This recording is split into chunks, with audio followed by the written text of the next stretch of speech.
আসসালামু আলাইকুম। নামাজ হইতে পড়া হইতেছে 186। হযরত আনাস রাদিয়াল্লাহু হইতে বর্ণিত আছে যে রাসূলুল্লাহ সাল্লাল্লাহু আলাইহি সাল্লাম একজন গ্রাম্য ব্যক্তির নিকট দিয়া গেলেন। সে নামাজে এইরূপ দোয়া করিতেছিল, অর্থ এ ওই যাহাকে চক্ষুসমূহ দেখিতে পারে না, কারুর ধারণা যাহার পর্যন্ত পৌঁছাতে পারে না, আর না কোনো প্রশংসাকারী তার প্রশংসা করিতে পারে, আর না জামানার মুসিবত তাহার উপর কোনো প্রভাব ফেলতে পারে, আর না তিনি জামানার কোনো আপদ বিপদকে ভয় করেন। ওই জাত যিনি পাহাড়সমূহের ওজন এবং সাগরসমূহের পরিমাপ, বাড়ি বিন্দুর সংখ্যা ও বৃক্ষপত্রের সংখ্যা সম্পর্কে জানেন।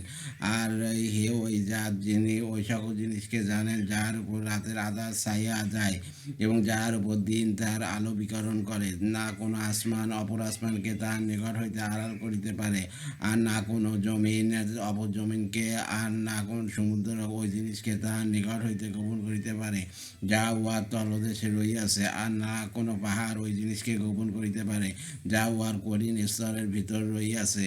আপনি আমার জীবনের শেষ অংশে সর্বোত্তম অংশ বানাইয়া দিন, আমার সর্বশেষ আমলকে সর্বোত্তম আমল বানিয়ে দিন, এবং সেই দিনকে আমার সর্বোত্তম দিন বানিয়ে দিন যেদিন আপনার সহিত আমার সাক্ষাৎ হইবে, অর্থাৎ মৃত্যুর দিন।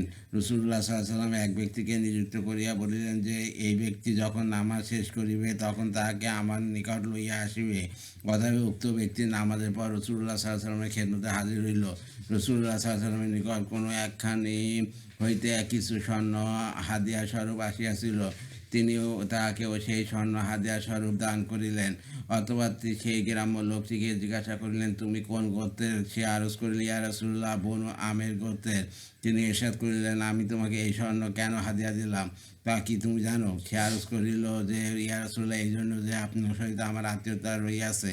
রাসূলুল্লাহ সাল্লাল্লাহু আলাইহি ওয়াসাল্লাম ইরশাদ করিলেন, আত্মীয়তার হক রহিয়াছে, তবে আমি তোমাকে এই স্বর্ণ এই জন্য দিয়াছি যে তুমি অত্যন্ত সুন্দরভাবে আল্লাহ তাআলার প্রশংসা করিয়াছ। তবরানী। ফায়দা: নফল নামাজের যে কোনো রোকনে এইরূপ দোয়া করা যাইতে পারে। 187। হযরত আবু বকর রাদিয়াল্লাহু আনহু বলেন, আমি রাসূলুল্লাহ সাল্লাল্লাহু আলাইহি ওয়াসাল্লামকে ইরশাদ করিতে শুনিয়াছি যে ব্যক্তির দ্বারা কোনো গুনাহ হইয়া যায় অথবা সে উত্তম রূপে উযু করে এবং উঠিয়া 2 রাকাত পড়ে, তারপর সে আল্লাহ তাআলার নিকট ক্ষমা চায়, আল্লাহ তাআলা তাকে ক্ষমা করিয়া দেন। অথবা তিনি এই আয়াত তেলাওয়াত করিলেন, অর্থ এবং ওই সকল বান্দা যাহাদের অবস্থা এই যে যখন তাদের দ্বারা কোনো গুনাহ হইয়া যায় অথবা কোনো মন্দ কাজ করিয়া নিজেদের উপর জুলুম করিয়া বসে, তখন অতি শীঘ্রই তারা আল্লাহকে স্মরণ করে অথবা তারা আল্লাহ তাআলার নিকট আপন গুনাহের জন্য ক্ষমা প্রার্থী হয়। প্রকৃত এই আল্লাহ তাআলা ব্যতীত কে আছে গুনাহ মাফ করিতে পারে? তারা মন্দ কাজের উপর হঠকারিতা করে না এবং তারা ইয়াকিন রাখে যে তওবা দ্বারা গুনাহ মাফ হইয়া যায়। 188। হযরত হাসান রহমতুল্লাহ রাসূলুল্লাহ সাল্লাল্লাহু আলাইহি ওয়াসাল্লামের ইরশাদ বর্ণনা করেন যে ব্যক্তির দ্বারা কোনো গুনাহ হইয়া যায় অথবা সে উত্তম রূপে উযু করে এবং খোলা ময়দানে যাইয়া 2 রাকাত পড়িয়া আল্লাহ তাআলার নিকট সেই গুনাহ হইতে মাপ চায়, আল্লাহ তাআলা তাকে অবশ্যই মাফ করিয়া দেন। বাইহাকী। 189। হযরত জাবের ইবনে আব্দুল্লাহ রাদিয়াল্লাহু আনহু বলেন, রাসূলুল্লাহ সাল্লাল্লাহু আলাইহি ওয়াসাল্লাম আমাদেরকে আমাদের কাজকর্মের ব্যাপারে ইস্তেখারা করিবার তরিকা এইরূপ গুরুত্ব সহকারে শিক্ষা দিতেন যেরূপ গুরুত্ব সহকারে আমাদেরকে কোরআনের মাজিদের কোনো সূরা শিক্ষা দিতেন।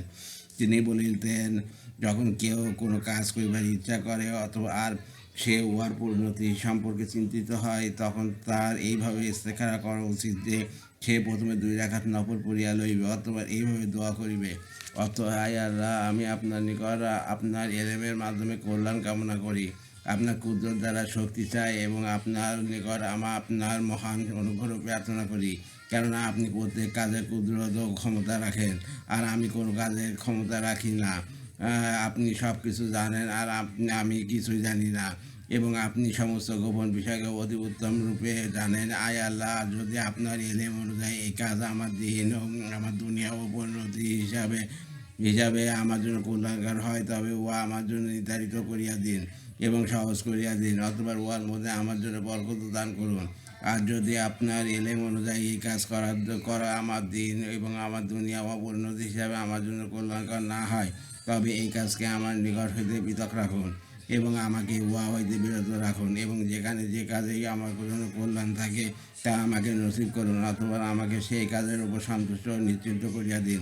বর্ণনাকারী বলেন, রাসূলুল্লাহ সাল্লাল্লাহু আলাইহি ওয়াসাল্লাম ইহাও ইরশাদ করিয়াছেন যে দোয়ার মধ্যে নিজের প্রয়োজনের নাম রইবে। বুখারী। ফায়দা: উদাহরণস্বরূপ সফরের জন্য ইস্তেখার করিলে বলিবে, আর বিবাহের জন্য ইস্তেখারা করিতে হইলে বলিবে। যদি আরবিতে বলতে না পারো তবে দোয়ার মধ্যে যখন উভয় স্থানে পর্যন্ত পৌঁছাবে তখন নিজের যে প্রয়োজনের জন্য ইস্তেখার করিতেছে উহা ধ্যান করিবে। 190 হযরত আবু বাকরা রাদিয়াল্লাহু হইতে বর্ণিত আছে, রাসূলুল্লাহ সাল্লাল্লাহু আলাইহি ওয়াসাল্লামের যুগে সূর্যগ্রহণ হইল। তিনি নিজের চাদর হেঁচড়ায় দ্রুত গতিতে মসজিদে পৌঁছালেন। সাহাবারা রাদিয়াল্লাহু আনহুম তাহার নিকট সমবেত হইলেন। তিনি তাদেরকে 2 রাকাত নামাজ পড়াইলেন। ইতিমধ্যে গ্রহণ শেষ হইয়া গেল। অথবা তিনি ইরশাদ করিলেন, সূর্য ও চন্দ্রগ্রহণ আল্লাহ তাআলার কুদরত নিদর্শন হইতে 2 নিদর্শন।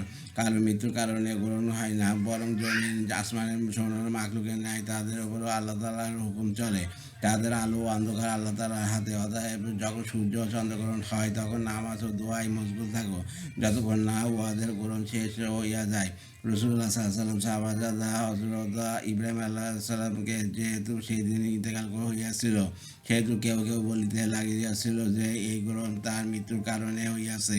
এজন্য রাসূলুল্লাহ সাল্লাল্লাহু আলাইহি ওয়াসাল্লাম এই কথা ইরশাদ করিয়াছেন। বুখারী 191। হযরত আব্দুল্লাহ ইবনে যায়েদ মাযিনী রাদিয়াল্লাহু বলেন, রাসূলুল্লাহ সাল্লাল্লাহু আলাইহি ওয়াসাল্লাম বৃষ্টির জন্য দোয়া করিবার উদ্দেশ্যে ঈদগাহে গেলেন এবং তিনি কিবলার দিকে মুখ করিয়া নিজের চাদর মোবারকে উল্টাইয়া পরিধান করিলেন। ইহা দ্বারা যেন শুভ লক্ষণের প্রতি ইঙ্গিত করার উদ্দেশ্য ছিল যে এইভাবে আল্লাহ তাআলা আমাদের অবস্থা পরিবর্তন করিয়া দেন। মুসলিম 192। হযরত হুযায়ফা রাদিয়াল্লাহু বলেন, নবী করিম সাল্লাল্লাহু আলাইহি ওয়াসাল্লামের নিয়ম ছিল যে যখন কোনো গুরুত্বপূর্ণ বিষয় উপস্থিত হইত তৎক্ষণাৎ তিনি নামাজে মশগুল হইয়া যাইতেন। আবু দাউদ 193।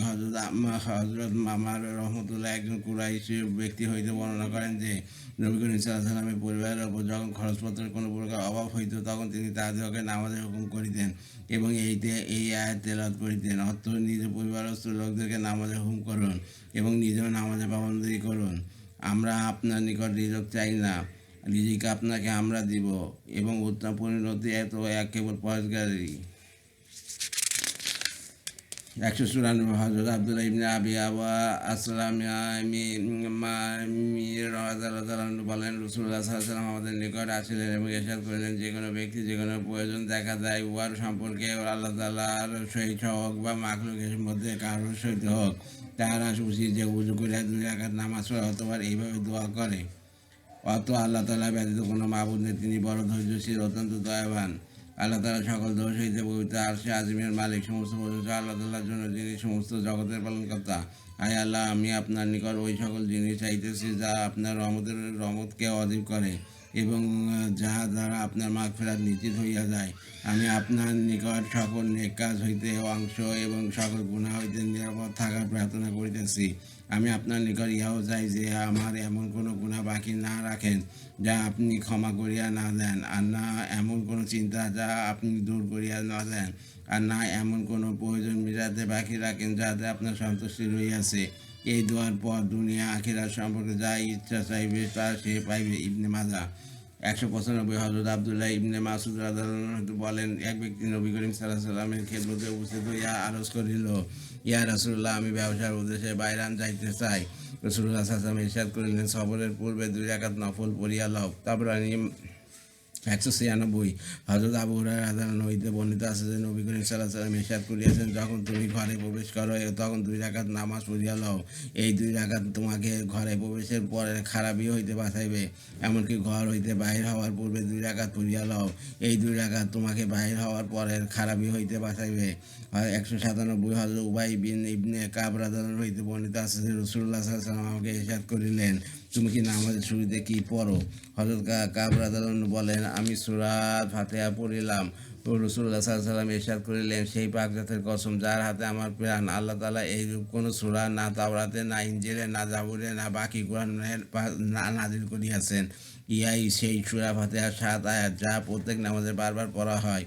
198। হযরত আবু হুরায়রা রাদিয়াল্লাহু বলেন, আমি রাসূলুল্লাহ সাল্লাল্লাহু আলাইহি ওয়াসাল্লামকে ইরশাদ করিতে শুনিয়াছি, আল্লাহ তাআলা বলেন, আমি সূরা ফাতিহাকে নিজের এবং নিজের বান্দার মধ্যে ভাগ করিয়া দিয়াছি।